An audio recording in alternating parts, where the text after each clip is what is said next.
네, 안녕하세요. 이번에 재계약 및 계약서 대필에 관한 발제를 할 윤영옥입니다.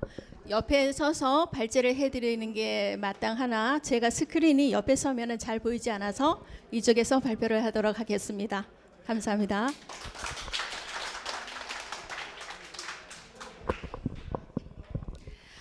재계약 및 계약서 대필에 관한 거래 안정성과 책임에 관한 연구로 행정사법과 중개사법을 대상으로 한번 발제를 준비해 봤습니다. 발제의 배경은요, 재계약서 작성에 관한 판례를 가지고 대표 판례 2개를 가지고 발제를 준비해 봤습니다. 인천지방법원의 24년 4월 5일 판결 내용을 가지고 한번 얘기해 보겠습니다. 사건 내용은 이렇습니다. 기업공인중개사가 지인의 부탁을 받았어요. 그리고 임대인과 임차인 확인 후에 임대차 계약서를 작성을 하였습니다. 그런데 이 계약서는 기존 임차인이 존재하고 있었는데 미확인하였습니다. 계약서를 작성해주고 임대인에게 30만 원 대가를 교부받은 행위이고, 가짜 임차인이 대서 계약서를 가지고 은행에서 대출을 받아서 잠적한 사건입니다. 은행에서는 당해 공인중개사의 가실에 대해서 문제를 제기한 사건입니다. 그래서 이 사건은 월세계약을 작성한 행위는 공인중개사법에 의한 중개행위가 아니고 행정사법의 권리 의무에 관한 서류를 작성하여 그에 해당해서 고의성이 인정된다고 판결했습니다. 임대인과 임차인의 사이에 갱신계약 알선한 사실이 존재하지 않는다고 보았습니다. 왜냐하면 가짜 임차인하고 계약을 했기 때문에요. 중개대상물 확인 설명서를 작성을 했고 등기부 등본 등 서류를 확인한 사실이 있다 하더라도 이 사건은 중개로 볼 수 없다는 입장입니다. 따라서 임대인과 임차인 사이에 갱신 계약을 알선한 사실이 없다는 것을 알고 있음에도 불구하고 월세 계약서를 작성하였다. 그래서 행정사법 고의 역시 인정된다는 판결입니다. 그래서 이 행정사가 아닌 사람은 다른 법률에 따라서 허용되는 경우를 제외하고 권리 의무나 사실 증명에 관한 서류의 작성 등 행정사의 업무를 업으로 하지 못한다는 얘기입니다. 따라서 행정사가 아님에도 불구하고 계약 갱신에 관한 월세 계약서를 작성하고 주고 임대인에게 30만 원 대가를 받은 것이 행정사법 위반으로 피고인은 벌금 300만 원에 처한다는 판결입니다. 만약에 300만 원 벌금을 납부하지 않는다면 1일을 10만 원으로 계산해서 노역에 처한다는 조건입니다. 그러면 여기에 대해서 피고인과 변호인은 어떤 주장을 하였냐면, 피고인이 범죄 사실과 같이 이 사건의 월세 계약을 작성한 사실이 있으나 이는 중개 행위에 해당한다고 변호를 했습니다. 중개 행위에 해당하지 않는다고 하더라도 중개 행위를 한다는 생각으로 월세 계약을 작성하였습니다. 그래서 행정사법 위반의 고의가 없었다. 기존 임차인에 대한 알선의 행위가 있는 것으로 이 중개사는 착각을 하였습니다. 그렇기 때문에 중개사 행정사법 위반할 고의가 전혀 없었죠. 왜냐하면 이 사람이 진정한 임차인이라고 생각을 했기 때문입니다. 행정사의 업무에 해당한다는 사실을 인식하지 못하였다. 따라서 형법 제13조 재해 성립 요소인 사실을 인식하지 못한 행위는 벌하지 아니한다는 안에 따라서 이거는 무죄라고 변호를 하였습니다. 그 다음에 발제 배경이 된 두 번째 사건, 대필 사건이 있습니다. 강주지법의 판결입니다. 2015년에 중개사가 임대차 계약서 대필 후에 임대인에게는 3만 원을 받았고 임차인에게는 4만 원을 받았습니다. 그래서 벌금 50만 원 선고유예 판결을 받았습니다. 선고유예 판결은 그 제목이 전혀 지워지지가 않습니다. 기록에. 기소유예는 일정 기간이 지나면 말소가 되지만 선고유예는 지워지지가 않습니다. 이 개업공인중개사한테 영원히 따라가고 있습니다. 그래서 일반인은 대서 대필을 한번 하였을 때는 업으로 하지 않았으므로 행정사법 위반으로는 보지 않습니다. 그러나 개업공인중개사가 중개사무실에서 보수를 받고 행정사들의 권리 의무에 관한 임대차 계약서를 작성했다는 이유로 행정사법 위반 판결을 받은 사건입니다.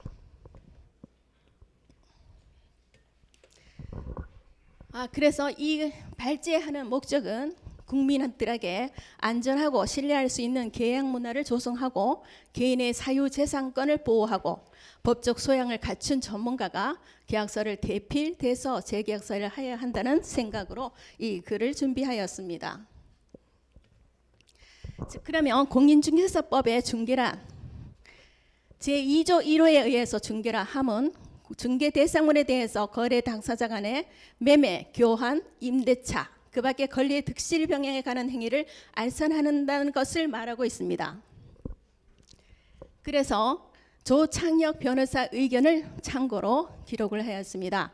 본건은 임차인과 임대인 사이에 계약 갱신 계약을 중개하고 작성해 주었을 경우에 그 밖에 권리 득실 변경에 해당돼서 알선한 것이 제외되었다고 볼 수 없다. 그리고 공인중개사가 실제로 기존 임대인과 임차인 사이에 계약 갱신 계약을 알선하고 임대차 계약을 작성해주고 중개에 대한 대가를 받았다면 공인중개사법 제2조 1호 중개입니다. 제26조 1호는 1항은 거래가 완료되었을 때 계약서를 교부해야 되는 의무에 대한 조항입니다. 제32조 중개보수에 관한 조항입니다. 근간행위로서 행정사법 위반죄에 해당한다고 볼 여지가 없다고 이 변호사는 의견서를 참고했습니다.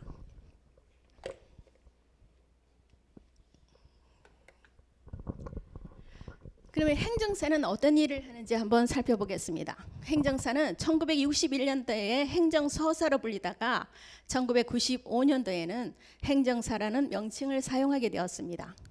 행정사의 자격은 민법과 민법 총칙의 계약에 관련된 시험을 보게 돼 있어요.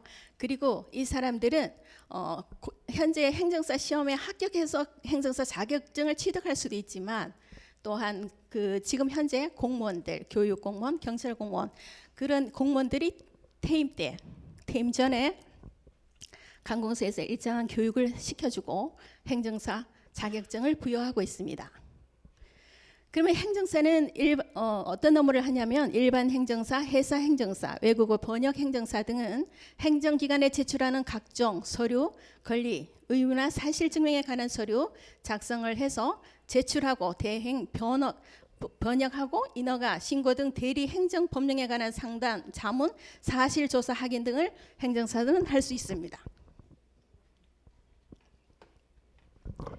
자, 그러면 국민들이 이 계약서 대필대서를 위임할 때 누가 이 계약서를 쓰는 게 그들한테 안전한 계획인지 한번 조항을 살펴보겠습니다. 개업공인중개사는 인장을 사용할 의무가 있습니다. 그리고 꼭 본인이 서명을 해야 합니다.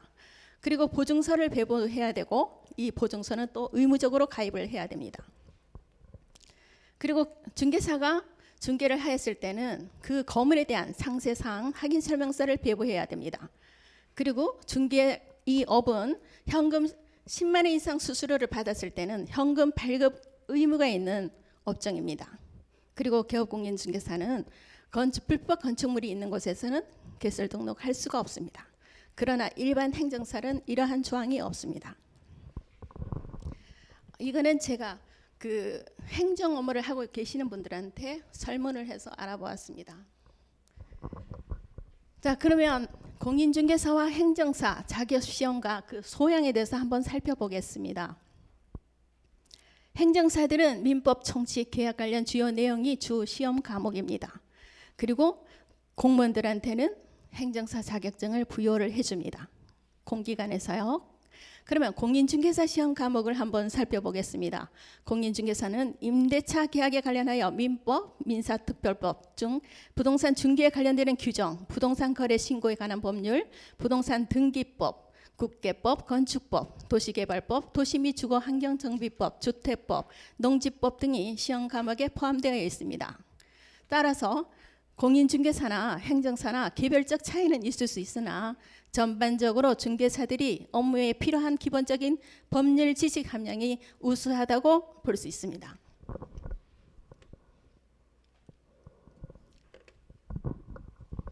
이런 중개사무실에 각 은행마다 이런 전단지가 다 들어오죠. 그러면 우리 전세론에 대해서 제가 한번 살펴봤습니다. 그러면 이러한 전세자금 대출을 받을 수 있는 대상 고객은 누구인지. 그러면 대상 부분 임차 보증금이 수도권에서 서울을 포함해서 7억 원 이내입니다. 그 외 지역은 5억 원 이내 임대차 계약을 부동산 중개업소를 통해서 체결을 하고 이렇게 돼 있습니다. 전세 보증금 5% 이상을 지급한 만 19세 이상의 내국인이 대상 고객입니다. 그래서 제가 우리 전세론인데 농협에 대출 알선하시는 분한테 여쭤봤습니다. 농협에서도 첫 전세 계약은 필히 중개사 직인이 찍혀서 들어오길 와야 된다고 하더라고요. 또 그래서 국민은행에도 여쭤봤습니다. 근데 전세 어떤 전세에 따라서 전세 상품에 따라서 약간의 차이가 있으나 공인중개사 직인이 필요로 하는 것을 볼 수 있었습니다.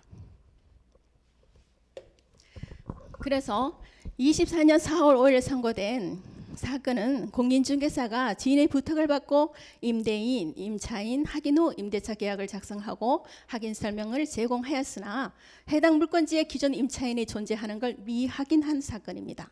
임차인은 대서 계약을 가지고 은행에 대출을 받아서 잠적하여 은행이 본 계약서를 작성해 준 기업 공인중개사에게 가실에 대한 책임을 제기한 사건입니다. 그러나 기업 공인중개사는 확정일자 보여 현황, 전세 세대 열람 확인 등 미리 확인해 볼 수 있는 권한은 지금 현재는 없습니다. 7월 10일부터 확인 설명서와 여러 가지 조건이 변경될 사항이긴 하지만 지금까지는 없습니다. 임대인과 가짜 임차인이 기업 공인중개사를 기만하고 속일 경우에 진정한 임차인에 대해서 문서로 확인해 볼 수가 없는 실정입니다. 임대인이 중개사를 속이리라고 누가 생각이나 해봤겠습니까? 은행 대출 수의 중개사의 서명으로 계약서의 법적 검토를 대신 가름할 수 한다면 대서 재계약서도 기업 공인중개사의 업무로 정확하게 인정되어야 된다고 생각합니다. 은행의 대출을 실행하면서 임대차 건물의 임차인의 점유 사실을 확인하지 않고 기업 공인중개사에게만 전부 책임을 전가한다는 것은 은행에도 문제가 있다고 봅니다. 기본적인 법률 소양을 겸비하고 공인중개사 시험을 통과한 검증된 사람으로서 개설 등록을 하고 중개, 매매, 교환, 임대차 계약을 필수적으로 이런 걸 했을 때 또 그 다음에 2차 갱신계약 여러 가지 계약이 필수적으로 일어나는데 그럼에도 불구하고 이에 행정사의 업무로 단정 짓고 행정사의 권리, 의무나 사실 증명에 관한 서류 작성을 확대 해석할 경우에 헌법상 보장된 사적 자치 원칙을 제한하고 직업 수행의 자유를 제한하는 거라고 볼 수 있습니다. 따라서 중개란 거래 당사자 간의 매매, 교환, 임대차 그 밖의 권리의 득실병행에 관한 행위를 알선하는 것이라고 이렇게 말할 때 재계약서 및 계약서 대필, 대서, 권리계약서를 포함한다고 구체적인 명시를 하여 행정사법에 의한 논란을 잠재울 필요가 있다고 봅니다.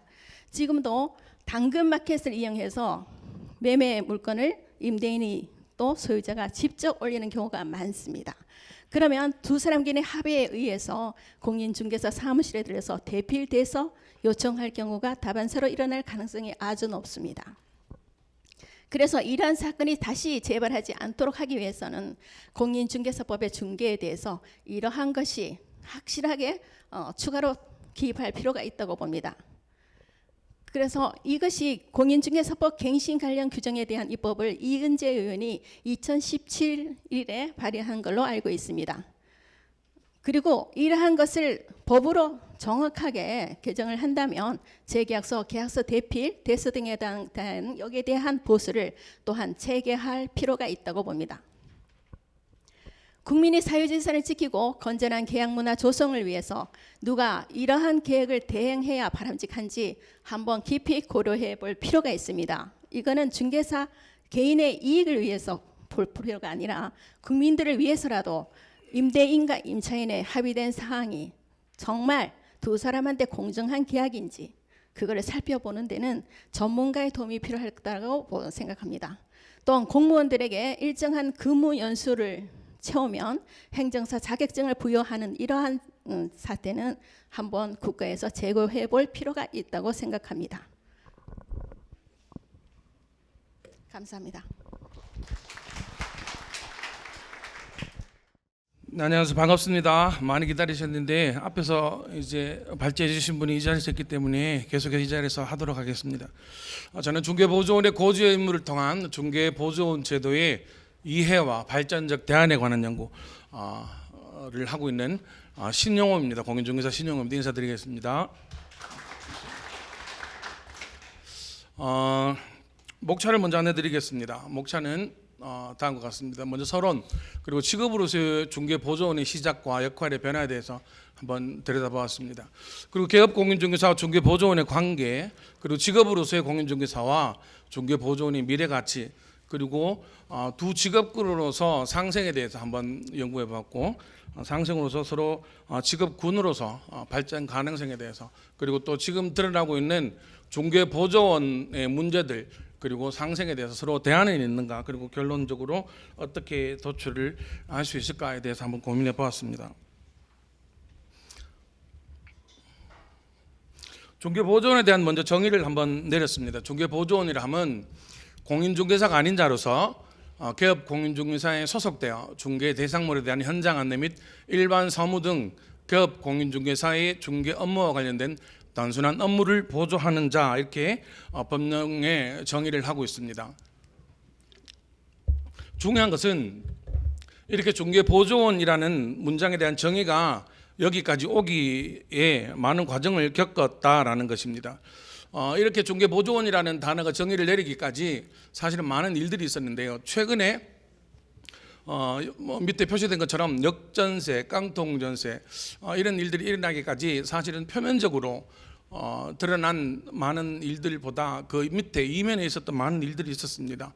그 핵심에 중개보조원과 또 일부 공인중개사들이 연루되는 그런 사건들이 복합적으로 있었는데, 전세 가격이 하락하면서 발생하는 현상을 학술적으로 역전세라고 정의를 하는 연구 결과를 보았습니다. 그리고 주택 가격이 전세 가격 이하로 떨어진 상태를 정의할 때 깡통 전세라고 학문적으로 정의하는 그런 내용들을 또 보았습니다. 그래서 이런 일들이 왜 일어났는가 연구를 해보았더니, FOMC 우리 아는 것처럼 미 연방준비제도가 최근에 지속적으로 이제 금리를 인상하면서 그 금리를 인상한 효과가 한국의 부동산 시장에 주택 금리를 상방향으로 이렇게 지속적으로 압박하면서 전세 대출을 살고 있는 사람들이 전세 대출 금리 상환에 대한 부담을 느끼면서 월세로 이렇게 하향 평준화하는, 하향 이동하는 그런 흐름을 패턴을 보이면서 이렇게 전세 대출을 갚지 못하는, 그래서 또 세입자를 구하지 못하는 그런 일들이 생기면서 역전세, 깡통전세 이런 현상들이 발생하면서 전세 사고 같은 그런 일들이 생겨났다라는 것이 분석된 패턴입니다. 이 그래프를 한번 봐주시면 좋겠습니다. 한국감정원에서 제시된 자료를 이렇게 그래프화한 것입니다. 2021년 6월 기준으로 전세 가격을 100으로 보았습니다. 그래서 보면 2015년 1월부터 2024년 1월까지 매해 1월 달 아파트 전세 가격을 평균으로 잡은 금액입니다. 이렇게 지나오다 2020년 1월부터 급격하게 아파트 가격이 상승하는 것을 볼 수 있습니다. 그래서 22년 1월 달 정점을 찍고 그때부터 2023년 1월까지 이렇게 급격하게 하락하는 것을 볼 수 있습니다. 그때부터 이제 연준에서 금리를 이제 올리기 시작하는 그 시점과 맞물려 있습니다. 그래서 전세 가격이 이제 급격하게 하락하고, 오른쪽에 있는 아파트 월세 가격 변화표를 한번 봐주시기 바랍니다. 2016년부터 2024년까지 아파트 월세 가격 변화표는 큰 흐름 없이 이렇게 이어져 오다가 우상향하는, 완만하게 우상향하는 그런 흐름을 보이고 있습니다. 그게 전세 가격이 급락하는 시점과 사실은 미묘하게 맞물려 있습니다.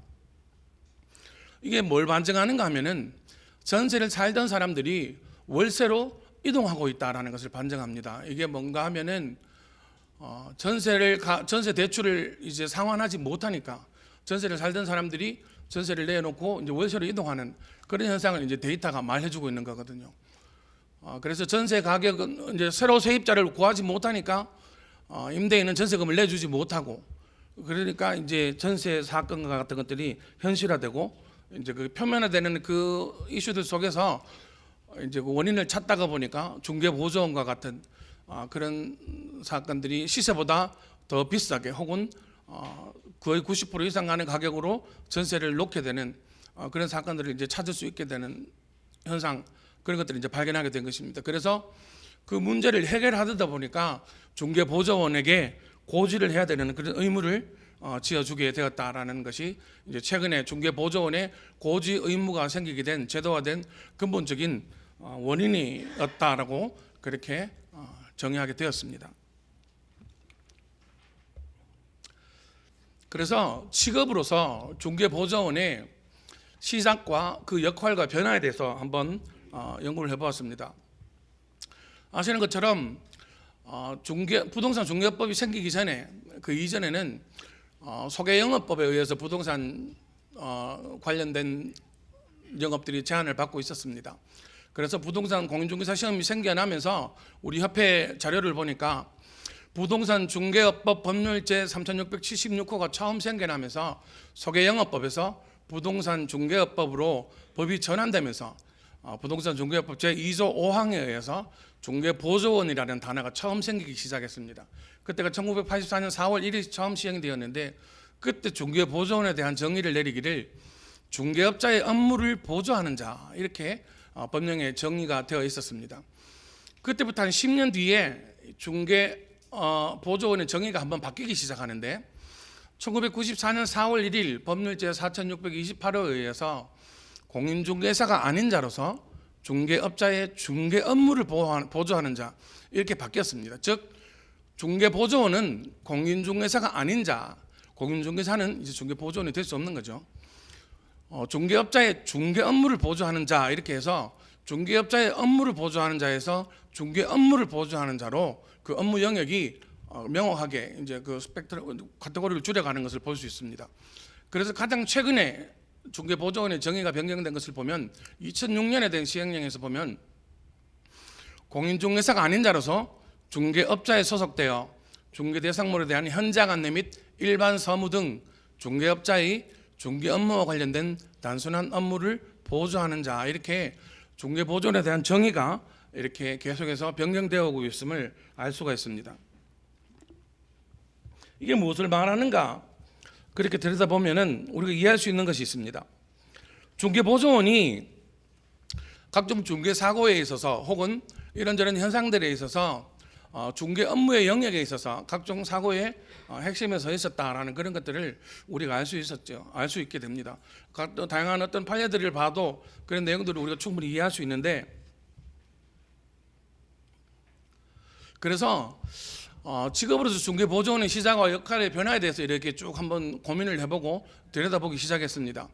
그래서 다양한 중개 사고는 더 강력한 법적 규제로 이제 이렇게 이어져 오게 되면서 중개보조원의 업무 영역에 대해서 또 그 정의에 대해서 이렇게 변화가 되어 오고 더 세밀하게 중개보조원의 어떤 그런 영역에 대해서 정의를 하고 그 변증 과정을 겪어오는 것들을 이렇게 알 수가 있었습니다. 그리고 전문성의 강화도 사실은 중개보조원에게도 사실은 심도 있는 전문 지식이 요구되는 그런 세월을 시절을 우리는 이제 맞이하고 있습니다. 다양화되는 고객의 어떤 수요, 고객의 수준과 수요는 사실은 과거보다 점점 더 다양화되고 고급화되어 가고 있습니다. 지금까지 어떤 그런 체계와 이해도 4시간만 교육하게 되면은 중개보조원이라는 시장 진입의 한계로는 그 벽으로는 사실은 고객의 수준과 요구를 감당할 수 없는 그런 시점을 이제는 맞이하고 있는 것이죠.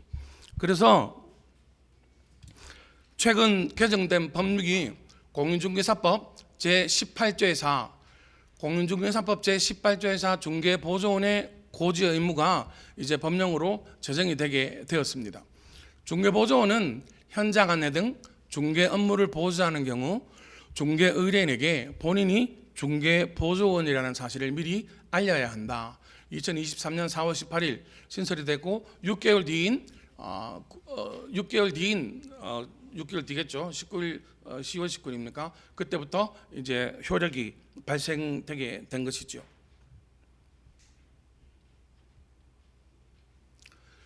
그런데 문제는 이게 과태료가 있다는 겁니다.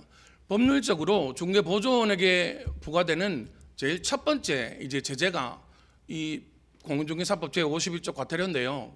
51조 2항인데 다음 각 호의 어느 하나에 해당하는 자에게는 500만 원 이하의 과태료를 부과한다. 그래서 18조의 4를 위반하여 중개 의뢰인에게 본인이 중개보조원이라는 사실을 미리 알리지 아니한 사람 및 그가 소속된 개업공인중개사 이렇게 양벌 규정을 제시하고 있습니다.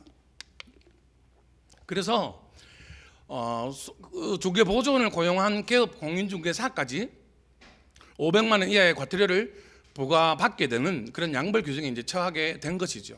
그런데 다만 개업공인중개사가 그 위반 행위를 방지하기 위하여 해당 업무에 관하여 상당한 주의와 감독을 게을리하지 아니한 경우에는 져야 한다. 이렇게 해서 그 상당한 주의와 감독이라는 다소 주관적인 애매모호한 그런 이제 문구를 이제 넣어 놓았습니다. 그래서 해당 업무에 관한 상당한 주의와 감독이 무엇인가 거기에 대한 연구와 이제 연구가 사실은 필요한데요. 그 상당한 주의와 감독에 대해서 이제 연구를 해보고 주관적인 그런 패턴을 넘어서 학문적인 어떤 배경이 이제 필요할 텐데, 제일 첫 번째는 지속적인 교육 및 교육 자료의 보관이 이제 필요합니다. 그래서 개정 법령 및 보도 자료의 숙지, 그리고 중개보조원을 비롯한 소속 공인중개사, 물론 개업 공인중개사까지 포함해서 그런 자료들이 나왔을 때 서로 회람하고 서명하고 개업 공인중개사가 이런 법령 보도 자료, 그래서 고객의 권익 보호를 위해서 교육하고 노력하였다라는 근거를 남기고 보관하는 것이 중요하다라는 것입니다. 그래서 저희 사무실 같은 경우는 직원 교육 확인 자료를 이렇게 매달 만들어서 보도 자료가 나오거나 설명 자료가 나오고 근거 법령이 생기면은 회람시키고 서명 날인을 받아서 이렇게 보관을 하고 있습니다. 그런데도 종기 사고가 생깁니다. 사고가 생기는데, 그래서 그 외에도 명찰을 폐용한다거나 중개보조원과 소속 공인중개사의 명단을 크게 인쇄하여서 고객과 상담하는 그 뒤편에 고객이 바라볼 수 있는 중개보조원과 소속 공인중개사의 뒤편에 고객이 바라볼 수 있도록 그 자리에 크게 게시를 하고도 있습니다. 그래서 또 중개보조원에게 고지 의무의 지속적인 교육을 이렇게 시킵니다. 그런 자료들을 이렇게 서면화해서 날인을 받아서 사무실에 보관하는 것, 이게 해당 업무에 관한 상당한 주의와 감독에 해당하지 않을까 그렇게 생각해 봅니다. 그리고 해당 법령을 가만히 들여다보면 그 행간에서 읽을 수 있는 다양한 어떤 의도를 볼 수가 있습니다. 공인중개사법 제18조의 4, 중개보조원은 현장 안내 등 중개 업무를 보조하는 경우 중개의뢰인에게 본인이 중개보조원이라는 사실을 미리 알려야 한다, 이렇게 이야기하고 있습니다. 여기서 미리라는 사실은 선제적인 고지를 사실은 의미합니다. 미리라는 사실은 선제적인 고지도 사실은 의미하고 있지만은 다회성이 아닌 단회성에 대한 의미도 사실은 우리가 들여다볼 수 있는 부분입니다. 단회성이라는 것은 제일 처음 고객을 만났을 때 그 현장에서 우리가 적극적인 고지 의무를 위해서 표시하였던 중개보조원의 명단과 같은 것들, 명찰 폐용과 같은 것들, 그런 것이 적극적인 고지 의무의 단회적인 어떤 패턴이 될 수도 있을 것입니다. 가장 적극적인 고지 의무는 나는 중개보조원 누구입니다라는 구두로 고지하는 내용이겠지만은 사람인지라 그런 것들을 혹시 실수하고 놓칠 수도 있으니 개업 공인중개사가 상당한 주의와 감독이라는 저 영역에서 자기의 의무를 해태하지 않기 위해서 명찰 폐용 및 그런 명단 게시와 같은 적극적인 고지 의무를 선제적으로 할 필요가 있다라는 것을 제시합니다. 그래서 법률적인 문제가 발생할 때에 적극적 교육과 고지 의무에 대한 근거 자료를 제시해서 양벌 규정을 피해야 한다는 것이 제 개인적인 의견입니다. 그래서 개업 공인중개사의 적극적 교육 및 고지 의사는 명찰을 폐용하고 명단을 게시하고 가능하다면 오디오 녹음이 가능한 CCTV 등도 사무실에 설치하는 것도 저는 권하고 싶습니다. 문제는 근무자의 동의가 사실은 필요한 영역인데요. 그리고 통신비밀보호법에서 이렇게 규정하고 있습니다. 통신비밀보호법 제14조 1항을 보면 누구든지 공개되지 아니한 타인 간의 대화를 녹음하거나 전자장치 또는 기적 수단을 이용하여 청취할 수 없다, 이렇게 제한을 하고 있는데요. 그런데 중요한 것은 타인 간의 대화를 녹음하거나 이렇게 전제하고 있습니다. 우리는 위 법률에서 예외가 되는 것이 대화를 하는 중개보조원 본인은 그 대화의 주체고 당사자이기 때문에 타인 간의 대화에 속하지 않습니다. 그래서 만약에 악의를 가지고 중개보조원이 자신이 중개보조원임을 고지하지 않았다라고 그렇게 악의를 가지고 접근해 오는 경우가 있다면 저 오디오 녹음이 가려고 CCTV는 굉장히 유용한 방어 수단이 될 수도 있을 것입니다. 그리고 사무실이 공개된 장소라고 그렇게 적극적인 광의적인 의미에서 해석이 된다면 저 법률도 우리를 방어할 수 있는 그런 수단으로 해석될 수도 있을 것입니다. 그래서 지속적으로 거시적인 안목에서 개업공인중개사와 중개보조원의 관계를 한번 들여다보고 이해를 해보았습니다. 고용인과 피고용인의 관계인데 피고용인의 행위는 고용인의 행위로 본다라는 법률적인 해석에 의해서 중개보조원의 모든 행위는 개업공인중개사의 행위로 봅니다. 그리고 수익 배분의 관계에 있어서 사실은 어떤 배분이 이루어지는지에 따라서 중개보조원의 입장에서 불균형이 있다라고 이해할 수 있는 부분도 사실은 있습니다.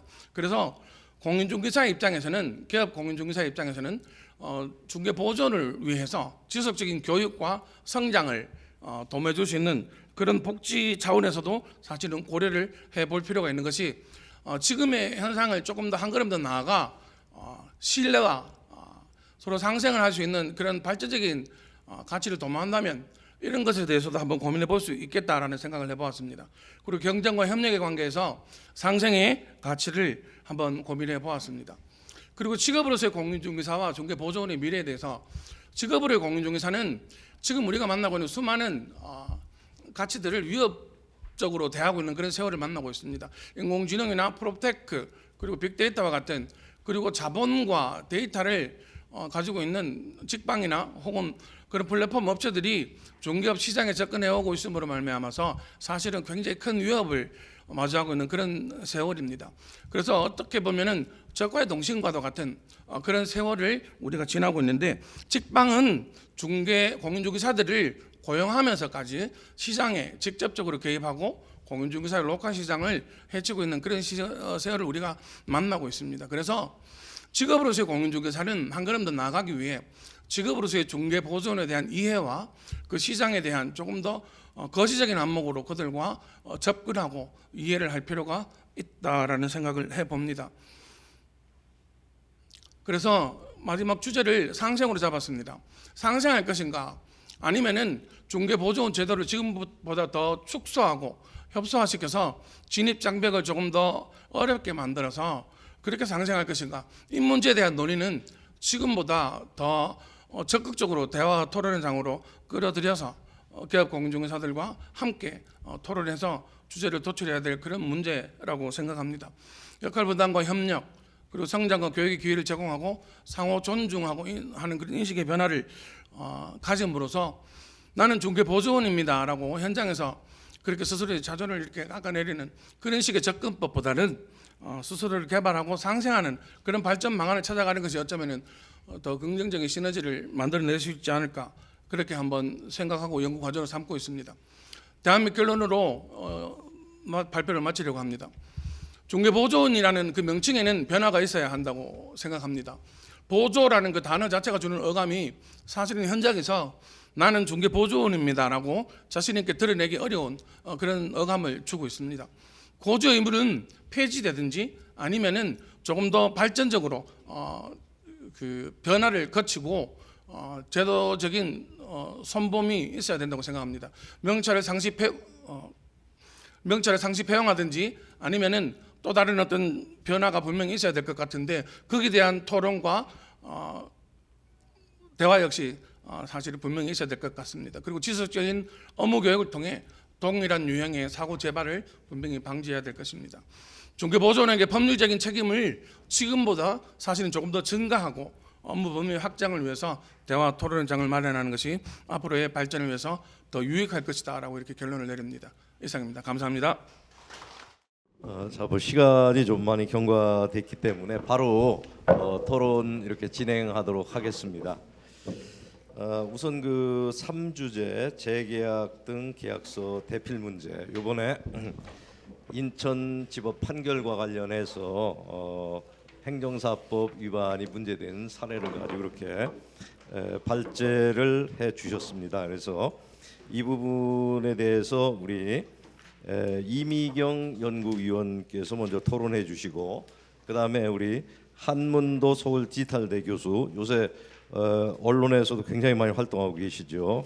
한문도 교수님께서 토론해 주시겠습니다. 그리고 이어서 역시 플로아 토론 두 분 이렇게 받도록 하겠습니다. 미리 플로아 토론 하실 분 준비해 주시면 고맙겠습니다.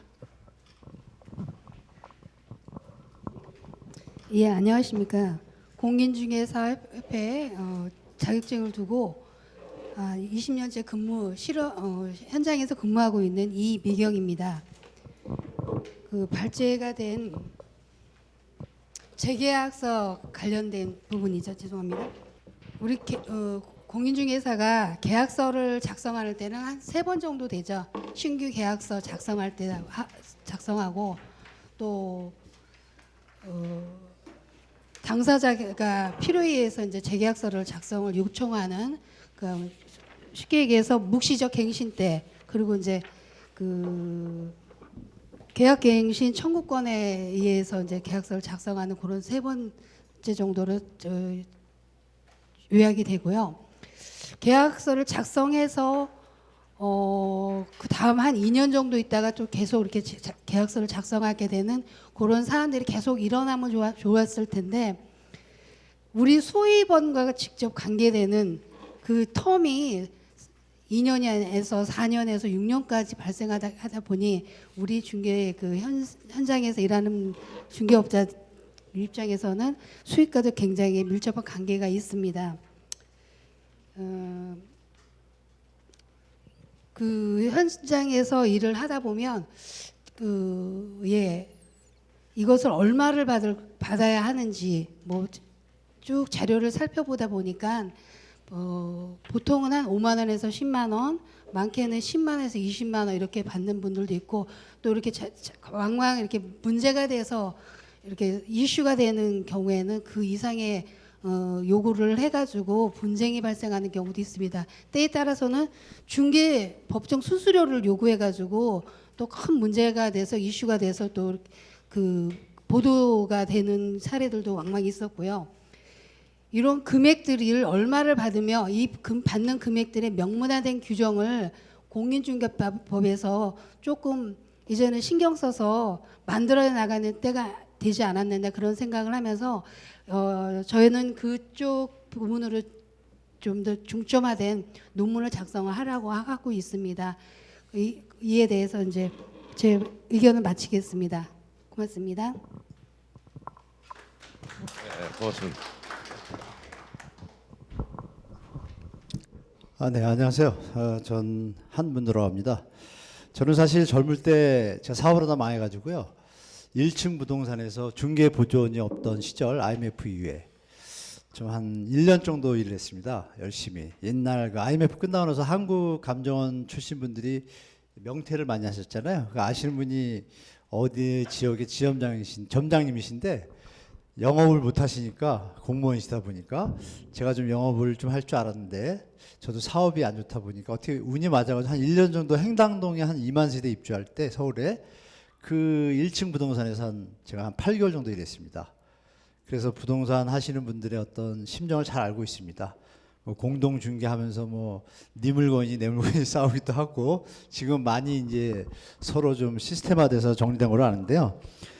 특히 이제 지금 이 대필 문제가 사실은 법적으로 노출되지는 않았지만 최근에 우리 김학환 원장님께서 말씀 주신 대로 대법원 판례뿐이 아니라 인천지법에서도 이미 또 선고유예 확정 떨어졌고 최근에 또 5월 17일 날도 이 부분이 아니라 대법에서 확정돼 버렸고요. 권리금에 대한 것도 위법 판결이 떨어졌습니다. 그래서 저도 해봤다고 말씀드린 것처럼 임대 임차인의 뭐 시설 권리금부터 영업 권리금부터 현장 실정을 잘 아시는 거는 다 공인중개사님들이거든요. 사실 행정사분들은 잘 모르시거든요. 그런데 이 판결의 내용은 뭐냐면 그 행정사무에 대한 위임에 대한 법률을 적용한 게 행정사법이다 보니까 공인중개사법은 공인중개사법의 중개행위로만 한정돼 있지 않습니까? 여기서 이제 법령이 부딪히는데요.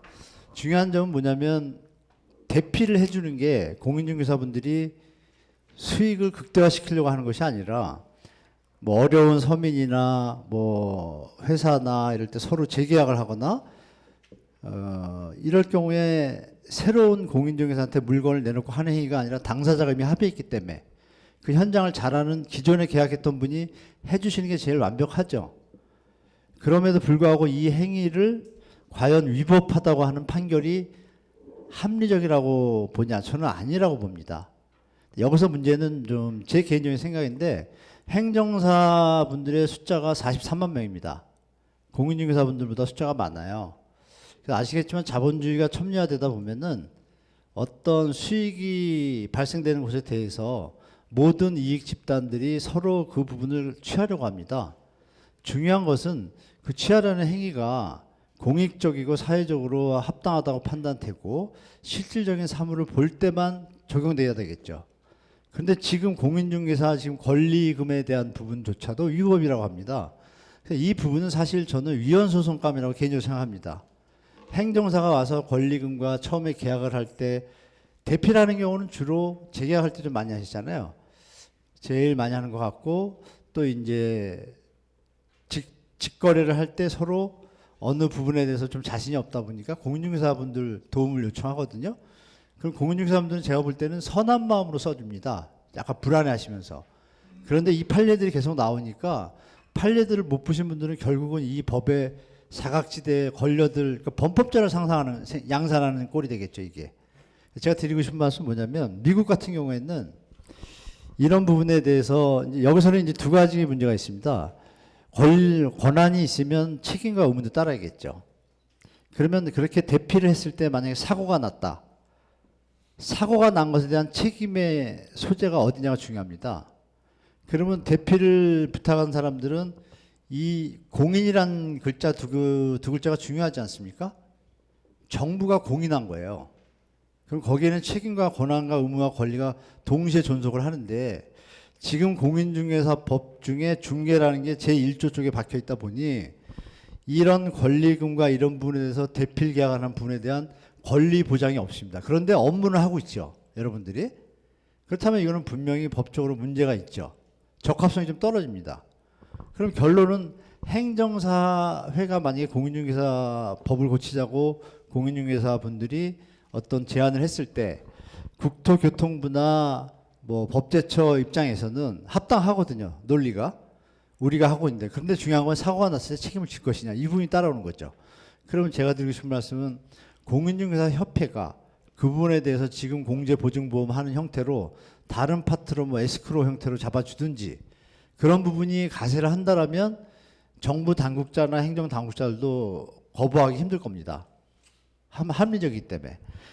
미국의 예를 제가 하나 말씀 올리면은 미국은 100% 물건을 내놓을 때부터 부동산을 내놓습니다. 공인중개사분들한테. 그 내놓고 그곳에서 업무를 다 처리합니다. 대필도 마찬가지예요. 대필 내가 하겠다 그러면 그 공인중개사만 일단 내놓고 그 물건에 대해서 조사를 다 하고 다 확인합니다. 중요한 점은 대필 수수료가 더 비싸진 경우도 있습니다. 주마다 다른데요. 더 비싼 경우도 있습니다. 왜? 대필이라는 거는 내가 지금 현장들을 다시 한번 처음부터 다 점검해야 되지 않습니까? 일을 두 번 하는 꼴이 돼서 더 비쌉니다. 그 대신에 사고가 났을 땐 책임을 집니다. 이게 공존해서 하고 있거든요. 선진국들은.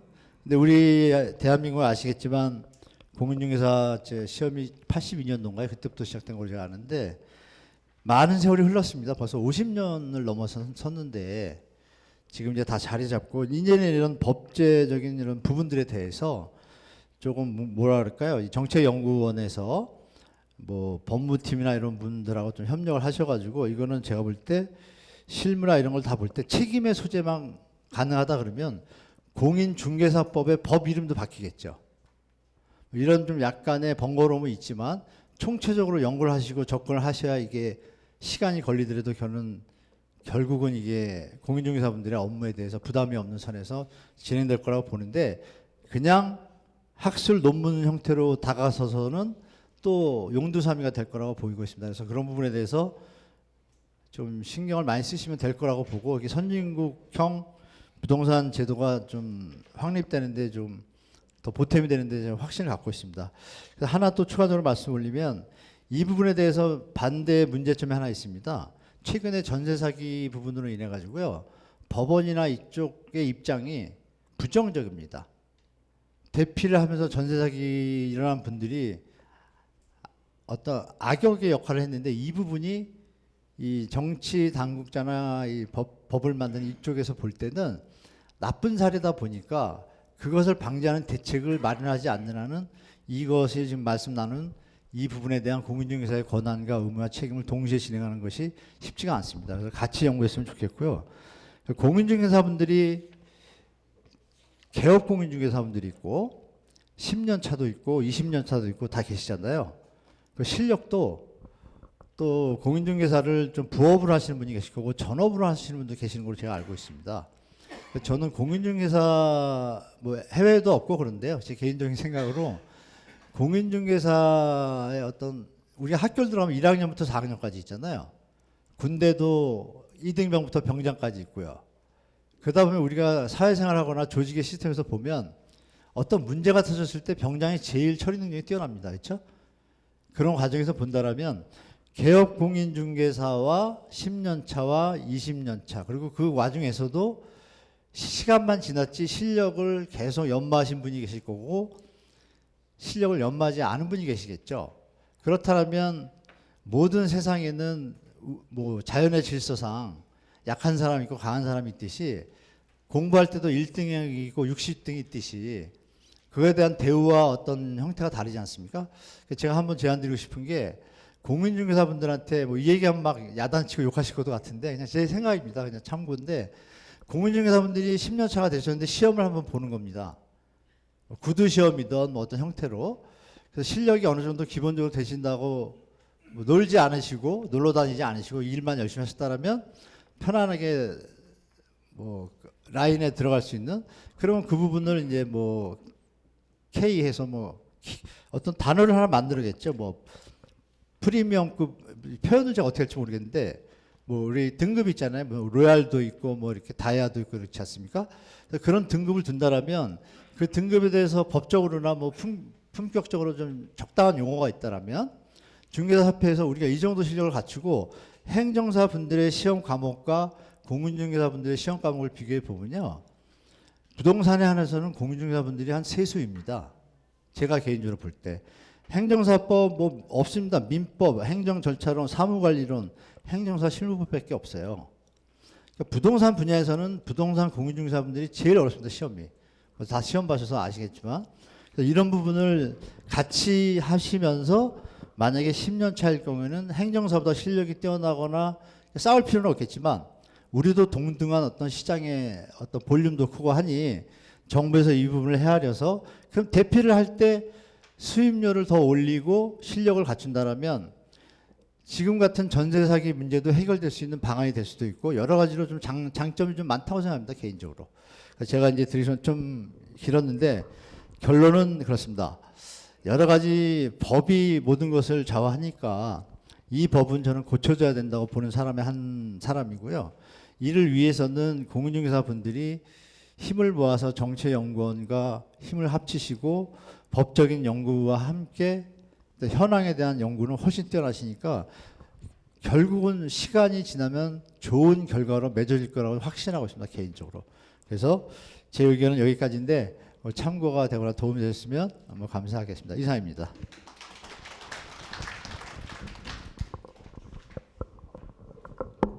네, 토론 감사합니다. 다음에는 우리 저 플로아에서 역시 우리 허윤조 정책분과위원장님.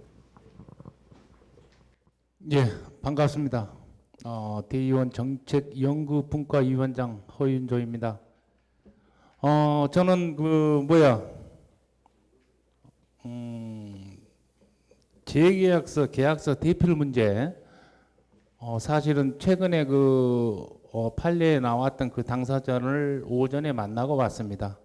예, 만나고 왔고, 그거는 집 주인이 현 임차인이 있는 상태에서, 전세 임차인이 있는 상태에서 계약서를 공인중개사한테 월세로 요청해가지고 대부 업체에서 그 집을 담보로 해서 대출을 받고, 그 다음에 기존에 지금 살고 있는 임차인은 임차권 등기 명령을 해서 나간 상태이고, 현재 그 대피를 해줬던 공인중개사는 변호사를 써서 1심에서 패심했고, 한국공인중개사 협회 변호사를 써가지고 2심에서 나름대로 또 패소하고 3심 갈라 하니까 승산이 없을 것 같아서 행정사법 벌금 300만 원 내는 게 낫겠다 해서 결국은 300만 원 낸 사건입니다. 그런데 이거 이 대필이라는 이 단어 자체가 저는 굉장히 싫습니다. 기존까지 우리 공인중개사들이 관습적으로 계속 써왔던 우리의 업권이 최근에 부각이 되고 있어요. 행정사들은 사실 이 계약서 대필 해주는 것 자체도 잘 모릅니다. 자기들이 영역이라는 것을. 그런데 우리가 법에서 좀 누락이 돼서 우리가 이때까지 해왔던 이 업권이 지금 위협을 받고 있어요. 당연히 우리가 이제 승리하리라고 보고, 요거는 우리 협회장님과 더불어서 법을 고치든지 아니면은 기존에 그 관습법도 인정이 되는 거라 판단이 되고, 그런 부분으로 좀 밀어붙여서라도 우리 영역을 지켜야 된다고 생각합니다. 그래서 이 부분 말씀드리고, 이왕 마이크 잡은 김에 두 가지만 더 하겠습니다. 중개보존 사실적으로 뭐 열애 보존을 두고 있는 경우도 있지만은 사실은 자기 부인과 가족과 하는 경우도 상당히 많습니다. 그러나 가장 이제 사고를 유발시키고 하는 것들이 중개보존들이 좀 상당 부분을 차지하는데, 여기서 하나 건의하고 싶은 것은 공인중개사나 뭐 소속 공인중개사는 뭐 실무교육, 연수교육 뭐 이런 거 교육을 받지만 중개보존은 직무교육 그거 조금 몇 시간만 받으면 됩니다. 그래서 건의하고 싶은 것은 중개보존도 우리 가족이고 사실적으로 우리 업무의 상당 부분을 차지하기 때문에 중개보존, 소속 공인중개사, 개업공인중개사 전부 다 이 세 가지 교육을 전부 받아야 된다고 생각해요. 그래서 실무교육, 연수교육, 직무교육이든 교육은 무조건 많이 받을수록 우리 협회를 위해서 도움이 된다고 판단이 되고, 또 마지막 한 가지, 아까 우리 중개 보수 요율이 있었죠. 사실 중개 보수 요율을 건드리는 것은 정책심의위원입니다. 그래서 국토부 1차관을 위원장으로 해서 7명에서 한 11명 정도가 정책심의위원장에서 중개보수 요율을 조정하는 걸로 알고 있고, 국토부 장관에게 건의를 하면은 그렇게 해서 진행되는 걸로 알고 있습니다. 우리가 너무 밑에서부터 올라가려 하지 말고 그 한 11명, 최대 11명입니다. 그래서 현직 차관 및 공무원이 있고, 그 다음에 그 밖에 심의위원장이 있기 때문에 그 심의위원장을 우리가 누군가를 파악을 하고 거기에 대해서 집중적으로 타겟을 하면은 오히려 일이 효율적으로 풀리지 않을까 판단이 됩니다. 이상입니다. 감사합니다. 토론을 조금 길게 3주제, 4주제까지 해주셨는데요. 자, 어쨌든 뭐 한 분 더 받도록 하겠습니다. 우리 뒤에 손 드신 분이 바로 여기 은춘선 지회장이신 것 같은데, 그죠? 예. 안녕하십니까. 저 관악구 지회장 은춘선입니다. 중개 경력은 지금 현재 22년 차 일하고 있습니다. 오늘 여기 연구위원님들 수고 많으시는데요. 우리 그 현업 중개사들 이 바닥에서 하는 거 정말 여기서 해결 방안을 위한 토론을 하신다고 그래도 정말 가슴이 여기가 터질도록 답답했어요. 지금 저희가 겪고 있는 이 바닥에 지금 저희가 현실적으로 하는 거는 좀 잘 많이 잘 모르신다고 말하면 죄송하고요. 어쨌든 그렇습니다. 지금 저희가 우리 중개업은 중개업의 계약은 일회성으로 끝나는 그런 일을 아닌 수년 동안 계속 연결 관리하면서 고객의 신뢰를 쌓아서 임대에서 매매로 연결해서 가는 중개업입니다.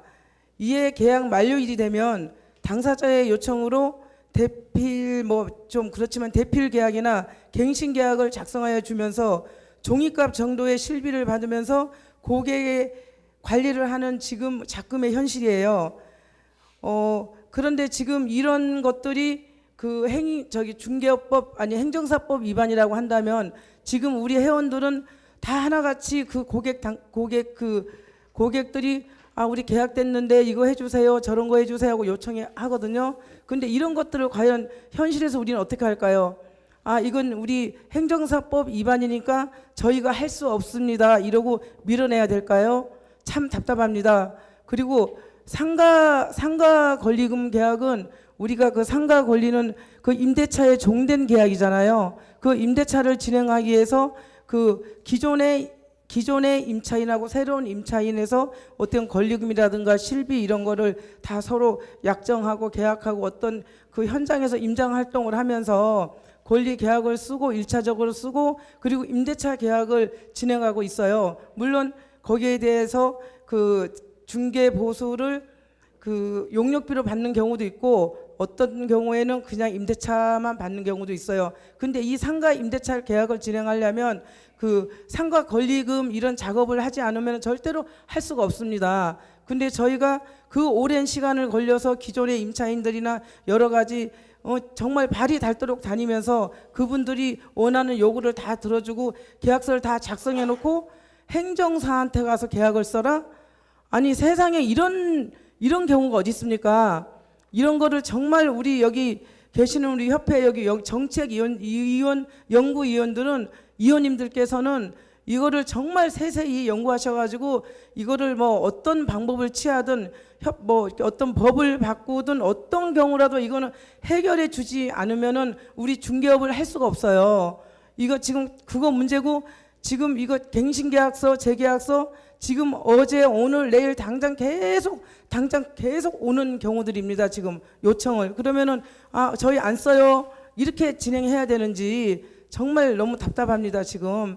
그러니까 이런 거에 대해서 좀 더 여기 우리 협회 연구위원님들 이런 거 좀 더 세세히 정확하게 아셔가지고 이런 거 좀 연구하셔서 이런 거 해결 좀 해주십시오. 정말 부탁드립니다. 알겠습니다. 우선 저도 이 인천지법 행정사법 위반 판례에 대해서는 하급심 판례이지만 좀 상당히 문제가 있다고 사실 생각하고 있습니다. 왜 그러냐면 결국 여기서는 중개 행위가 있었는지 여부가 중요한 건데 우리가 지금까지 대법원 판례를 보면은 중개 행위가 있었는지 여부에 대해서는 주관적인 것이 아니라 객관적으로 사회 통념상 중개 행위라고 볼 수 있는지 여부에 의해서 판단해야 된다고 하는 게 확립된 판례입니다. 그런데 여기 이 인천지법 사례를 보면은 주관적으로도 중개 의사가 있었고 또 계약서를 작성해 주면서 확인 설명서까지 다 교부를 했습니다. 그러면은 이건 누가 보더라도 객관적으로 사회 통념상 중개 행위가 있다고 볼 수 있는 경우거든요. 그래서 이게 차라리 행정사법 위반이 아니고 중개 행위에 해당하고 확인 설명까지 했지만 임차인이 존재하는지 여부에 대해서 제대로 확인을 안 했기 때문에 확인 설명 의무 위반으로 손해배상 책임을 진다라고 한다면 이건 변론으로 하더라도 이거를 행정사법 위반으로 판단한 거는 이건 대법원 판례와 완전히 어긋나는 겁니다. 그래서 이게 상고를 해서 좀 다투지 않고 하급심으로 확정된 거에 대해서 저는 굉장히 좀 이걸 저도 유감으로 생각하고 있습니다만 어쨌든 저도 진행을 하면서 이 부분에 대해서 제가 이제 검토한 거기 때문에 한 말씀 드렸습니다. 자, 그럼 이제 이렇게 토론까지 이렇게 있었는데 우리 발제자께서 간단하게 코멘트 해주시죠. 네, 저도 이제 중개업에 들어온 지 한 10년쯤 되는데요. 이런 판결을 이렇게 대하면서 속에서 이제 그 분노가 좀 일어났었습니다. 우리가 간접적으로 늘 이게 중개사들이 써오던 일이었기 때문에 또 이제 행정사들이 자기 이제 밥그릇 넓힌다고 중개사들이 이런 것을 개입을 해서 자기들 일로 이제 가지고 가려고 하는 건데 이거를 빠른 시일 내에 해결해야 되지 않겠나 하는 생각으로 이 글을 썼습니다. 제 고객이 임대인이 전세 월세를 좀 내달라고 하길래 제가 이제 네이버 광고를 했습니다. 근데 집주인은 당근 마켓에 올렸어요. 근데 거기서는 4건의 문의가 왔대요. 저는 한 건도 문의가 안 왔습니다. 그래서 뭐라고 하냐면 이거 계약서 써줄 수 있냐고 물어봐요 저한테. 그래 이런 일들이 앞으로 계속 일어날 가능성이 높다고 봅니다. 그래서 이거를 빨리 해결해야 되지 않겠나 생각을 하고 있습니다. 네. 자, 그럼 이제 3주제까지 이제 마지막 그 4주제에 하겠습니다. 이 4주제도 이제 중개보조원 이제 고지를 어떻게 하느냐, 고지 방법을 비롯해서 여러 가지 이제 중개보조원에 관한 제도적인 이런 문제까지 발제를 해주셨는데요. 이 주제는 먼저 우리 정재영 연구위원께서 토론해 주시고 이어서 이상영 명예교통관과 토론해 주시겠습니다. 네, 안녕하십니까. 저는 강남구역 3동에서 한 곳에서 22년째 중개업소를 운영하고 있습니다. 제가 이제 그 정책연구위원 논문 준비차 우리 작년 10월 19일 이후에 이 고지를 잘 하는가, 중개보조원이 고지를 잘 하는가를 이제 공동 중개를 의뢰하려고 일부러 중개보조원이 있는 데만 골라서 가봤습니다. 그런데 저는 중개보조원입니다 이렇게 처음부터 하시는 분이 아무도 없었습니다. 그리고 명함을 가져와 봤더니 이제 어느 실장 뭐 이렇게 돼 있는데요. 다른 게 뭐냐면 공인중개사 표시가 없으면 중개보조원이고 공인중개사라고 써져 있으면 소속 공인중개사이더라 이겁니다. 제가 이제 공통적인 말씀을 드리고요. 그래서 이제 강남구청에 제가 2주에 한 번씩 서울시 전월세 상담 매니저로 가는데 우리 그 강남구 정보과 담당자한테도 중개보조원 고지 매뉴얼이 있습니까? 물었더니 없대요. 국토부 해석을 따른다고 하고 있는데요. 그래서 이 문제는 어쨌든 공통된 의견을 제가 연말까지 좀 만들어 보고자 하지만 대체적인 원칙은 대면시에 반드시 중개보조원이라고 알려야 되겠다. 그런데 이제 우리 서초구나 강남구는 명찰을 차고 있기도 하지만은 그것도 명찰을 보여줬느냐 안 줬느냐를 증거로 남기기에는 어려우니 차라리 명함에다가 중개보조원이라고 우리가 개업 공인중개사가 개설을 할 때 간판에 반드시 대표자 누구누구라고 지금 표시를 하게 돼 있듯이 중개보조원도 우리가 시행령을 개정하든지 제도적인 장치로 해서 중개보조원은 반드시 중개보조원이라는 표시를 하게끔 하는 게 좋겠다 싶고요. 몇 년 전에 방송에 우리 서경석 씨가 나와서 중개보조원이 버젓이 방송하다가 이제 중개보조원이라는 게 들통이 난 곳도 있는데 거기도 지금 버젓이 테란노에서 중개법인을 하고 있습니다. 근데 여러분들이 잘 아다시피 중개법인의 임원은 3분의 1만 있으면 되는데 3분의 2는 중개보조원 등록을 하고 있습니다 지금. 그런데 누구누구 상무 이사 이렇게 명함을 다 가지고 다니더라 이거죠. 그러니까 거기에도 반드시 상부든 이사든 거기에도 반드시 중개보조원이라는 표시를 좀 하게끔 제도적 장치를 하는 것이 좋겠다는 지금까지 연구입니다. 연구이고 이 교육도 이 4시간 해서는 사실 수박 겉핥기보다 못할 것 같은데요. 교육을 좀 철저히 좀 더 시간을 늘려서라도 해야 되겠다 싶고 이 중개 보조원의 그 형태가 아까 우리 허윤조 대의원님께서도 말씀하셨지만 가족 간의 형태 또 이런 형태들이 많기 때문에 중개 보조원을 아주 배척하기는 어렵다고 봅니다, 현실적으로. 그래서 저는 중개 보조원의 역할까지 지금 연구를 하고 있습니다. 저는 강남구 역삼동에서 300세대의 이제 임대주택 관리를 하고 있는데요. 계속 하루에도 한두 건씩 이사를 가고 공과금 계산이라든지 할 일들이 엄청나게 많습니다. 그래서 그런 중개 보조원의 역할까지도 제가 연말까지 논문으로 제시해 보고자 합니다. 이상입니다.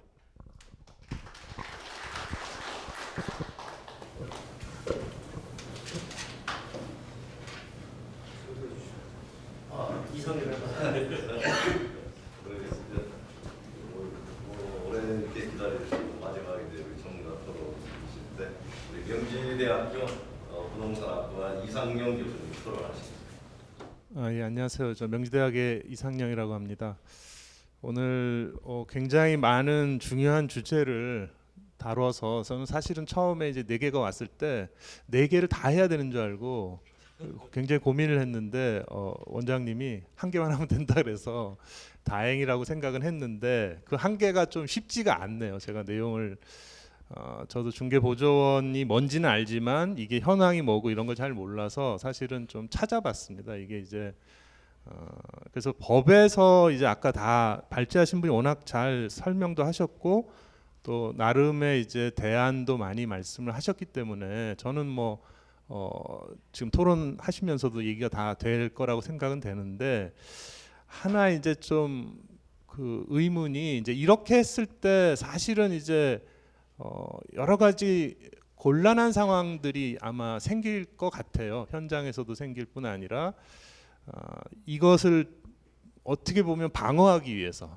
이걸 계속 대응하기 위해서 상당한 비용을 써야 되는 이제 문제가 생길 거로 보입니다. 그래서 제가 이제 우선 도대체 보조원이 몇 명인가를 제가 좀 찾아봤는데 이게 지금 법에 의하면 고용 전에 신고를 하고 그 법정 교육을 4시간 받게 돼 있거든요. 그럼 이게 다 신고가 돼 있다는 뜻이기 때문에 그런데 제가 협회에 들어가서 보니까 제가 잘 못 봐서 그런 건지 모르겠는데 개업공인 중개사는 치면 나오는데 그 해당 중개업소에 중개보조원이 몇 명이라든지 뭐 누가 있다든지 이런 자료는 저는 못 봤거든요. 근데 이제 아까 여쭤보니까 이게 등록돼 있는 부분이 있긴 있을 거라고 하더라고요. 그래서 일단 이게 온라인상에서 좀 확인되는 부분이 좀 일단 좀 미흡하다라는 생각이 제가 하나 했고 대략 이게 어디서 나온 자료인지 모르겠는데 협회 자료라고 돼 있는데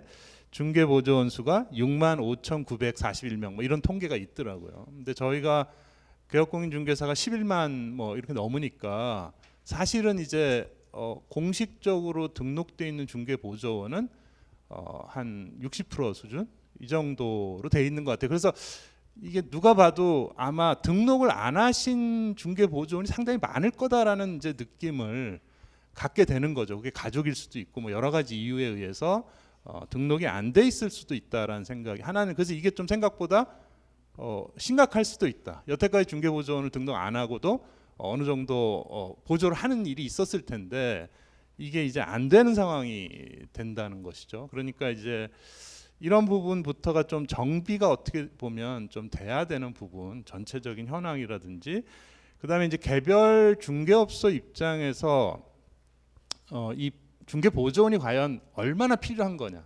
그냥 단순히 정말 보조만 하는 여기 지금 법에 의해서 뭐 현장 안내하고 서무하고 뭐 이 정도만 하면 되는 거면은 사실은 큰 이슈가 아닌데 생각보다 상당히 많은 일을 하는 경우도 있다는 거죠. 그래서 그런 경우라면 이거를 상당히 아까 이제 여기 발제하신 분이 얘기한 것처럼 어느 정도는 파트너로 또는 상당한 그 전문 교육을 해야 되는 어떤 직원으로 보고 할 수도 있는 거죠. 근데 그렇게 하면 이제 지금 4시간 교육은 말이 안 되는 얘기고 뭐 사실은 이제 거의 중개사에 준하는 그런 수준의 교육이 이루어져야 되는 그런 일일 수도 있고요. 그러니까 다 똑같진 않다고 생각합니다. 어떤 경우는 뭐 진짜 보조만 해도 되고 어떤 경우는 상당히 역할을 해야 되는 경우가 있을 수 있기 때문에 그게 뭐냐에 따라서 사실은 방향이 좀 많이 정해져야 되는데 일단은 제가 볼 때는 이거를 수행하기 위한 비용이라든지 교육이라든지 이런 것들을 생각해 보면 무엇인가 이거를 지원해 주는 제도가 필요한데 이게 원래 법에 제가 그 공인중개사법 34조의 2에 보면은 대통령령으로 필요한 비용, 이 교육과 관련된 비용을 지원할 수 있다고 돼 있어요. 그게 이제 뭐 국토교통부가 되는 건지 지자체가 되는 건지 모르지만 그래서 이런 부분들이 좀 어떻게 보면 법이 바뀐 만큼 역할을 잘 할 수 있게 뭔가 지원책을 좀 요청하시는 것도 하나의 방법일 거란 생각이 들고요.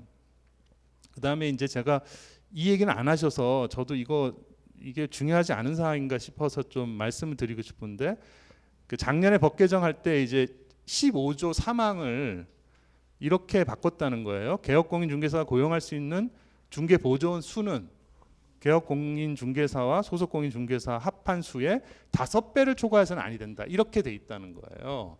물론 이제 5배까지 가진 경우도 있고 아닌 경우도 있겠죠. 그러니까 이제 그 이상을 가지면 뭔가 관리가 힘드니까 이제 뭐 하지 말라는 뜻인 것 같기는 한데 사실은 만약에 그 이런 공인중개 보조원도 상당히 많은 부분을 해야 된다 그러면 굳이 뭐 이게 왜 필요했는지를 저는 잘 모르겠어요. 근데 이게 이제 일본의 지금 태권업법에 보면 일본 태권업법은 해당 중개 법인의 5분의 1이 중개사야 하고 5분의 4까지는 허용을 해주거든요. 근데 거기 왜 그렇게 하냐면 사실상 직원이 다 하거든요, 일을. 그래서 이거를 우리처럼 보조만 하는 인력으로 보지 않기 때문에 하나의 중개 회사기 때문에 그렇다고 뭐 규모가 엄청나게 큰 것도 아니에요. 뭐 5명이 있을 수도 있고 10명이 있을 수도 있는 건데 나머지 직원에 대해서 당연히 중개에 참여할 수 있는 걸로 보기 때문에 법을 그렇게 만들어 놓은 거거든요. 그러니까 저희가 이제 아까 이제 전세 관련해서 전세 사기라는 말이 좀 부담스럽다고 하셨는데 사실은 지금 역전세, 깡통전세로 인해서 발생되는 문제를 전부 전세 사기라고 보지 않아요. 뭐 굳이 얘기하자면 전세 사고라고 얘기를 하고 그것은 그 중에 고의성을 가지고 경찰청이 발표한 8가지 이제 유형이 있습니다. 이 사기에 그거는 사기라고 우리가 얘기를 하는 거고 그걸 이제 피해자 위원회에서 검토를 해서 이제 인정을 하는 거기 때문에 이제 그런데 어쨌든 여기도 보조원이 상당히 포함되다 보니까 이게 아마 작년 법 개정 때 뭔가 해야 된다라고 생각했던 것 같습니다. 근데 그것에 비해서는 지금 우리가 중개보조원이 어느 정도 규모고 실제로 어떤 시장에서 역할을 하는지 그리고 향후에 우리가 이 중개업을 발전시키기 위한 이게 이제 대안에 대한 연구이기 때문에 과연 중개보조원을 어디까지 인정하고 교육하고 지원할 것인가도 그거는 사실은 협회에서 좀 얘기를 해주셔야 될 부분일 거란 생각이 듭니다. 예, 저는 이상입니다. 예.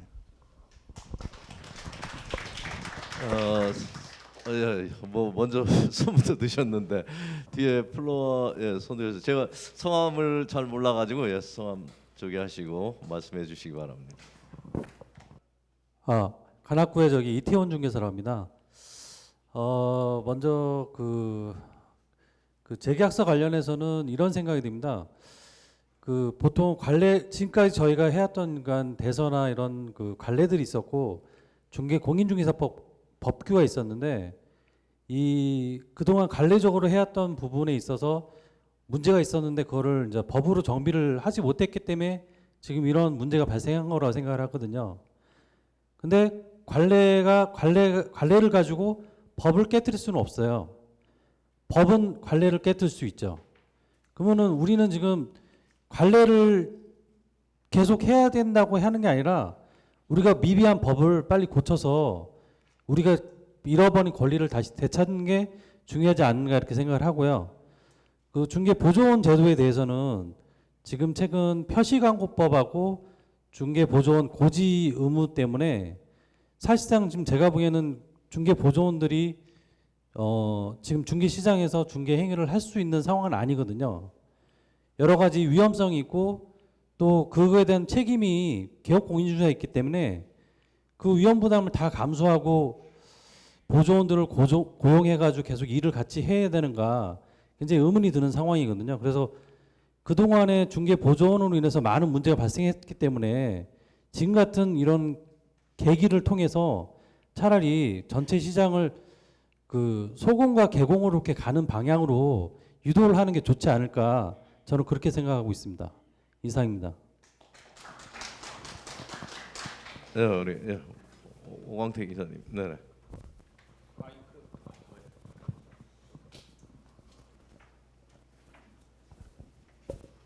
예, 오광태 기자입니다.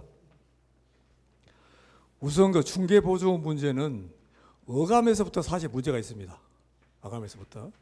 그럼 저희가 전문 자격사라고 쭉 보면 변호사, 변리사, 행정사, 세무사 이런 데는 다 사무직원입니다. 법무사만 사무원이고 중개사는 중개보조원입니다. 그러면 이 우리가 일반 그 법무사 사무소에 근무하시는 그 직원들은 사무장, 사무원이라고 명함해갖고 다녀요. 과연 우리 중개사무소에 계신 분들이 중개보조원이라고 명함을 세워서 다니겠냐고. 저는 아니라고 봅니다. 그래서 우선 그 명칭부터 제가 어느 자리에 국토부에도 그런 얘기 했었는데 개선을 해서 떳떳하게 제가 뭡니다 하고 얘기할 수 있는 그 정도로 만들어줘야 된다. 두 번째로 중개와 관련된 단순한 업무의 보조라는 그 가이드라인이 어디냐. 그 시행규칙상에 명시해야 됩니다.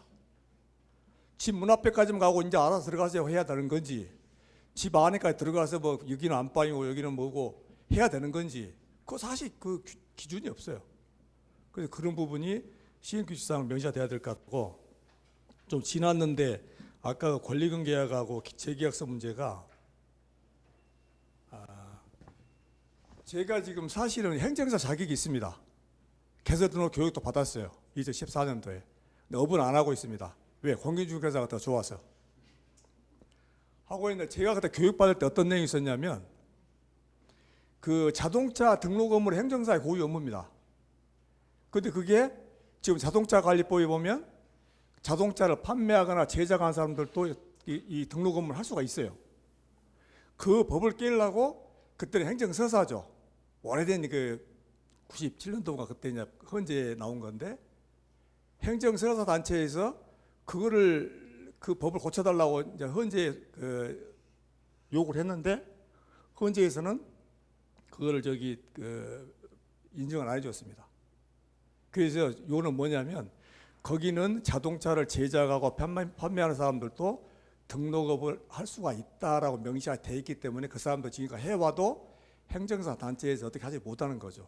그러니까 우리도 아까도 말씀하셨지만 일단 법에 재계약서든 권리금 계약서든 할 수 있다라고 명시를 해놓으면 일단은 그게 문제가 없지 않느냐.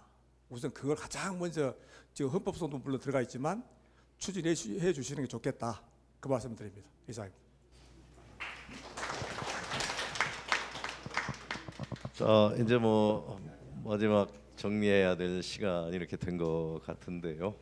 어쨌든 오늘 나온 주제 발제한 것들 그리고 토론한 귀중한 내용들 우리가 부동산 정책연구원에서 잘 이렇게 메모하고 또 좀 검토해서 우리 현안 문제들이 이렇게 우리가 원하는 좋은 방향으로 해결될 수 있도록 이렇게 노력을 하겠습니다. 그리고 사실은 우리 정책연구원에서 뭐 이런저런 이제 바로바로 이제 뭘 안 내놓는다 이렇게 하지만 실제 이런 우리 오늘 네 가지 다룬 이런 문제들 외에도 많은 문제들이 현안 문제들이 쏟아지고 있습니다. 그래서 그런 거에 대해서 다 이렇게 우리가 대처하고 있고 또 우리가 어떤 의견을 내놨을 때는 이게 개인 의견이 아니고 협회 전체에 또 중개업계에 영향을 미칠 수 있는 거기 때문에 우리가 또 조금이라도 문제가 될 수 있으면 안 되기 때문에 이렇게 좀 신중하게 검토하고 해서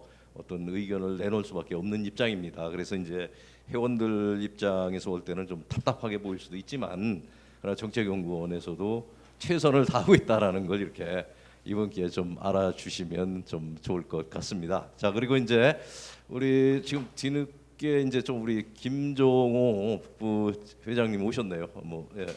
한번 인사해 주시고요. 예, 고맙습니다. 예.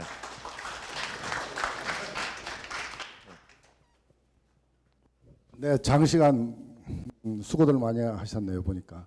오늘 그 주요 현안과 해결 방안에 대해서 좋은 의견이 오늘 많이 나왔고요. 아직도 미흡한 점이 많지만 오늘 여기 서울에 우리 주회장님들 또 남북 우리 회원들까지 같이 이렇게 오셔가지고 여러 이야기들은 나왔지만은 아무튼 앞으로 계속 꾸준하게 오늘 논의된 거 이상으로 지금 우리 회원들이 갈구하는 것을 이렇게 토론을 통해서 앞으로도 계속해서 발전 방향을 모색했으면 좋겠습니다.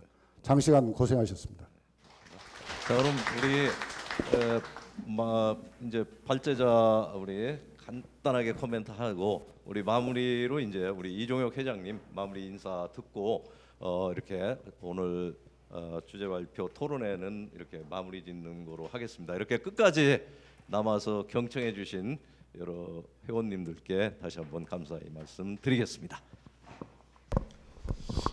중개 보조원과 관련해서 잠깐 발제 마무리하면은 방금 교수님께서 말씀해 주신 것처럼 보조원의 수를 줄이는 것에 동의하고 교육을 조금 더 양을 질을 높여서 진입 장벽을 높이는 것에 동의하고 가족들이 또 업무 현장에 많이 계시기 때문에 제도를 폐지하는 것에 대해서는 진지하게 고민해 봐야 될 필요가 있겠다 싶고 전체적으로 숫자와 교육의 질에 대해서는 한 번 더 심도 있게 고민해 보아야 될 필요가 있겠고 그런 보조원들의 어떤 상생과 어떤 발전 가능성에 대해서는 토론의 장을 만들어 가지고 한 번 더 깊이 있는 대화의 장이 필요한 것 같다 그렇게 생각합니다.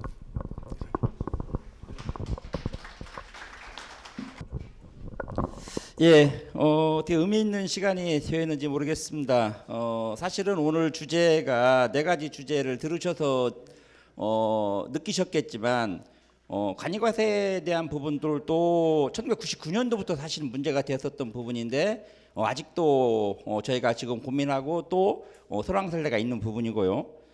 중개 전월세에 대한 중개 보수 불균형에 대한 부분도 과연 월세에 대한 부분을 그러면은 몇 프로를 잡을 것이냐. 저는 100%를 잡을 때도 100%를 잡은 근거가 뭐냐라고 아까 우리 그 김학환 원장님께서 말씀하셨던 것처럼 그럼 200% 잡으냐, 250% 잡을 것이냐. 그 명분이 어디에 있냐라는 부분이죠. 그래서 그러한 부분들 또 우리 그 재계약에 대한 부분과 권리금에 대한 부분, 행정사에 대한 행정사와 겹치는 부분들도 실질적으로 재계약 작성할 때 갱신에 대한 부분은 전혀 문제가 없습니다. 갱신에 대한 부분은 내가 계약서 작성하고 2년 후 또 4년 후에 갱신 계약서 작성하는 건 전혀 문제가 없는데 문제는 내가 관여하지 않았었던 계약서에 대한 대필 문제 부분이거든요. 그래서 이런 부분에 대해서 과연 우리가 계속 해야 될 것이냐, 계약서 지금처럼 계속 작성해 줄 것이냐, 해줘야 될 것이냐. 그런데 그렇게 듣고 본다 그러면 요즘 당근마켓이 항상 문제인데 과연 당근마켓에서도 보고서는 실질적으로 우리가 그 부분을 우리가 계약서 그럼 또 작성해 줘야 될 것이냐. 이거 부분도 또 고민이 되는 부분들이거든요. 그래서 실질적으로 우리가 하고 있는 부분들이 계속적으로 해야 될 것이냐 말해야 될 것이냐 이런 부분들. 또 중개보조원에 대한 의무도 마찬가지입니다. 중개보조원들도 실질적으로 중개보조원들이 우리 그 전체에 봤을 때 우리 공개사고 나는 걸 봤었을 때 약 35% 내외 정도가 중개보조원, 소속공인사 중개보조원들에 의한 사고입니다. 그러면 그것 현장에서는 실질적으로 중개보조원들이 결론적으로 말하면 중개 업무를 하고 있다는 얘기거든요. 근데 중개 업무를 하고 있는 부분을 과연 인정을 해줄 것이냐. 어떻게 보면 공인사법에는 단순한 사무로 국한되어 있거든요. 그런데 그렇다고 보면 이들을 교육 및 또는 업무 보증을 시켜서라도 과연 중개 업역으로 중개 업무를 할 수 있게끔 문을 열어줄 것이냐. 그랬을 때 우리의 공인중개사 자격사들에 대한 업역의 침해에 대한 부분을 어떻게 우리가 고민할 것이냐라는 부분들. 사실은 해주지도 그렇고 안 해주도 그렇고 정말로 고민스러운 부분 다들 전부 다 내 거냐 다 마찬가지입니다. 그래서 명확하게 원리금에 대한 부분은 명확하게 우리의 업역으로 들어와지다 보니까 아예 주제에서 빠진 것인 거예요. 이렇게 조금 더 우리가 고민스럽고 좀 더 우리가 좀 서로 공론화를 통해서 의견을 모아가야 될 그러한 주제들로 사실은 오늘 정한 것들이거든요. 그래서 이런 부분에 있어서는 오늘 토론회가 끝났다고 끝난 게 아니라 지금 이런 안건들에 대해서 우리 그 정책연구원 16분이 계신데 16분께서 지금 각자의 안건을 가지고 지금 그 연구 논문을 써가고 있는 과정입니다. 써가고 있는 과정이니까 여러분들의 의견들을 계속적으로 주셔서 지금 연구를 하고 계신 연구위원들이 좀 반영이 되어서 연구가 그 진행 마지막에 올 12월 달 정도 연말에 가서 연구위원들이 연구 논문을 발표할 때 여러분의 의견들이 충분히 반영되어지고 그리고 그러한 의견 논문들이 나와지고 그걸 가지고 연말에 가서는 우리끼리 하는 게 아니라 이제는 외부에 계신 뭐 그 큰 학술단체라든가 그런 데와 같이 공동으로 해나감으로써 우리의 그 생각들을 외부에 알리고 또 명분 있는 자료로 또 만들어내고 하는 것이 오늘의 시작점이라고 말씀드리겠습니다. 그래서 연구원들께서도 아까 보시면 여러분들과 연구원님들께 현역 연구원들께 발표하신 내용들이 여러분의 생각 아주 이 생각은 나하고 좀 다른데라고 하시는 생각들도 많이 계셨을 거예요. 그래서 이러한 부분들이 여러분들의 의견이 얼마만큼 많이 보충이 되고 또 그럼으로써 연구원들이 더 많은 고민을 할 수 있을 거이지 않겠는가 생각이 듭니다.